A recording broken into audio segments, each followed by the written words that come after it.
Friends, मैं Abhishek Joshi, electrical engineer in Birla group of companies. दोस्तों, आज हम लोग बात करेंगे डीएमटी और आईडीएमटी रिले के बारे में। आज मैं आपको बताऊंगा कि डीएमटी और आईडीएमटी रिले में मिनिमम टाइम वर्ड जो हम लोग यूज़ करते हैं, इस मिनिमम टाइम का टेक्निकल मीनिंग क्या होता है। जैसे डीएमटी रिले का फुल फॉर्म होता है डेफिनेट मिनिमम टाइम, तो इसमें मिनिमम टाइम का क्या मतलब है।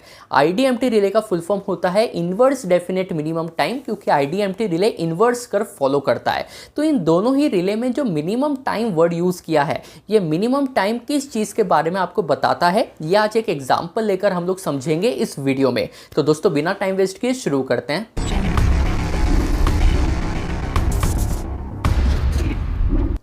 दोस्तों, सबसे पहले हम लोग बात करते हैं डीएमटी रिले की। देखिए, जो डीएमटी रिले होता है ये डेफिनेट मिनिमम टाइम रिले होता है। इसका मतलब ये है कि अगर आपकी मोटर का फुल लोड करंट 20 एम्पियर है और अगर इस मोटर के सर्किट में आपने डीएमटी रिले लगाया है और डीएमटी रिले का जो डिले है, जो डिले टाइम हम लोग रिले में प्रोवाइड करते हैं, ये डिले 2 सेकंड का मान लीजिए आपने डाला है। अब आपने रिले की सेटिंग रखी है 20 एम्पियर पे और जो डिले का टाइम डाला है वो 2 सेकंड डाला है। तो इसका मतलब ये हो जाएगा कि जब भी आपकी मोटर 20 एम्पियर से ज़्यादा का करंट ड्रॉ करेगी तो आपका जो रिले है ये 2 सेकंड तक सर्किट को होल्ड करके रखेगा, 2 सेकंड तक सर्किट को ट्रिप नहीं होने देगा, क्योंकि जो रिले है उसमें 2 सेकंड का आपने डिले प्रोवाइड किया है। तो 2 सेकंड तक अगर करंट कम आ जाता है तब तो अच्छी बात है, पर 2 सेकंड तक भी अगर मोटर का करंट कम नहीं आता, मोटर अब भी 20 एम्पियर से ज़्यादा का ही करंट ड्रॉ कर रही है, तब आपका रिले लाइन में आएगा, तब आपका रिले एक्शन में आएगा और आपके सर्किट को ट्रिपिंग प्रोवाइड करेगा। यहाँ सवाल ये आता है कि ये सारे ऑपरेशन में, ये जो पूरी चीज़ हमने डिस्कस की, इसमें मिनिमम टाइम का मतलब क्या होता है।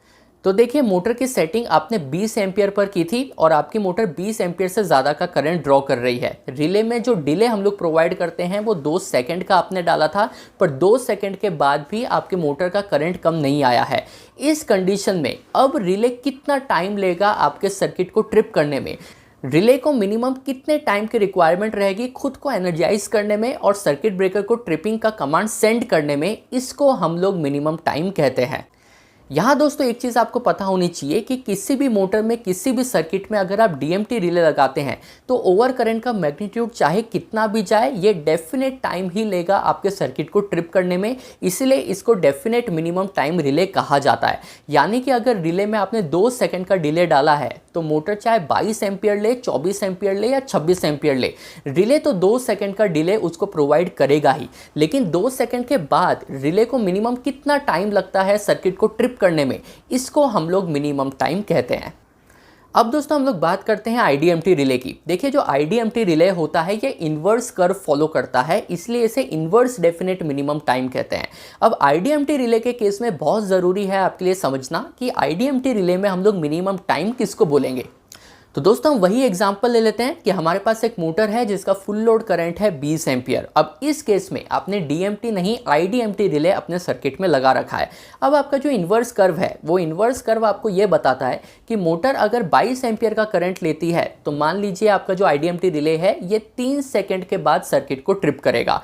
अगर वो 24 एम्पियर लेती है तो 2 सेकंड के बाद सर्किट को ट्रिप करेगा, और अगर वो 26 एम्पियर लेती है तो 1 सेकंड के बाद ही रिले सर्किट को ट्रिप कर देगा। यहाँ दोस्तों, आप ये चीज़ देख सकते हैं कि ओवर करंट का मैग्नीट्यूड जैसे जैसे बढ़ रहा है, आपका रिले का जो होल्डिंग टाइम है वो वैसे वैसे कम होता जा रहा है।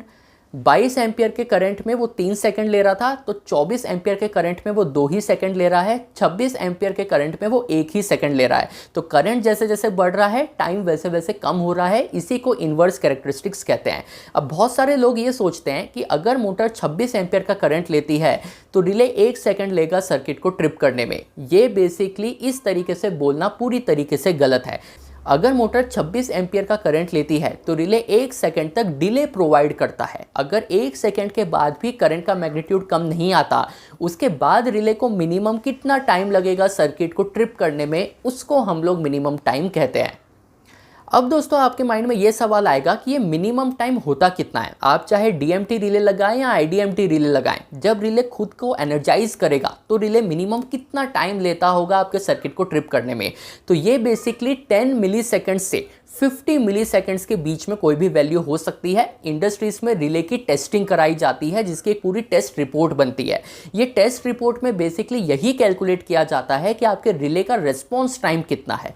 तो ये रेस्पॉन्स टाइम की जो रेंज है ये अलग अलग रिले की अलग अलग हो सकती है, बट एक बैंड की अगर हम लोग बात करें तो 10 मिली सेकेंड से 50 मिली सेकेंड्स के बीच में जो एडवांस रिले होते हैं उनका रेस्पॉन्स टाइम होता है। वैसे दोस्तों इन्फॉर्मेशन के लिए मैं आपको ये भी बताना चाहूँगा कि आजकल इंडस्ट्रीज में जो एडवांस रिले आ गए हैं उनमें एक ही रिले में आप डीएमटी, आईडीएमटी, इंस्टेंटेनियस हर तरीके का प्रोविज़न आप एक ही रिले में ले सकते हैं। जैसे जो आरईएम रिले आप देख रहे हैं, इस आरईएम रिले में ही आप चाहे तो डीएमटी का प्रोविज़न ले लें, आप चाहे तो आईडीएमटी का प्रोविज़न ले लें और इंस्टेंटेनियस ओवर करंट की सेटिंग भी आप इसी में कर पाएंगे। तो आपको अलग अलग रिले लगाने की आजकल रिक्वायरमेंट नहीं है। आरईएम रिले काम कैसे करता है इस पर मैंने ये वीडियो ऑलरेडी बना रखा है। इस वीडियो को देखकर आप समझ सकते हैं कि आज के जो एडवांस रिले आ गए हैं इनमें कौन कौन से फीचर्स होते हैं और ये किस तरीके से काम करते हैं। तो दोस्तों आज का वीडियो अगर आपको पसंद आया हो तो चैनल को सब्सक्राइब कीजिएगा। मैं आपसे मिलता हूं कल ऐसे एक इंटरेस्टिंग टॉपिक के साथ। तब तक अपना ध्यान रखिए। Good bye.